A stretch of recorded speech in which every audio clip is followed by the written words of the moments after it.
everyone, I'm Danielle Goss, and welcome to this edition of the Third Age Health Brief.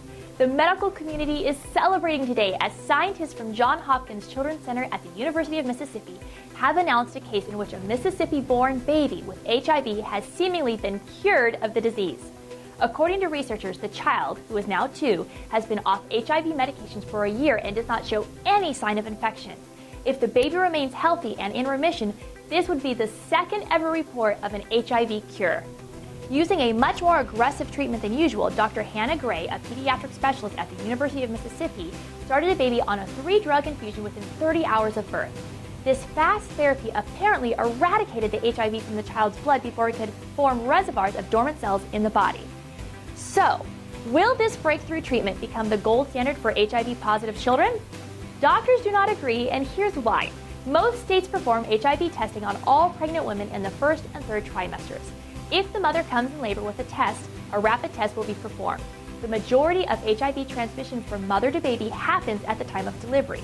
If the mother was treated during the pregnancy and she's responding to treatment, then her risk of transmission to the baby is very low and the baby's risk might not justify such aggressive treatment. The problem lies in minimizing the transmission at birth. What this discovery may change is how we test and treat women who were not treated during pregnancy.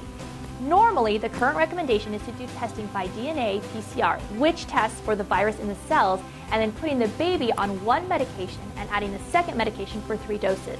When high-risk babies are born, doctors may send a test called the RNA PCR, which tests for virus in the plasma of the blood. If positive, more aggressive treatment is necessary, it will be performed. So, what does all of this mean for the future of HIV treatment? Will this news change the way doctors treat at-risk babies moving forward? It is possible. However, the big question is whether or not this can be duplicated, and so far it hasn't been done. What it has done is open a huge door to additional research and given all parents and children a huge dose of hope. A cure is, in fact, in our future. Well, that's going to do it for this edition of the Third Age Health Brief. I'm Danielle Goss. Thanks for watching.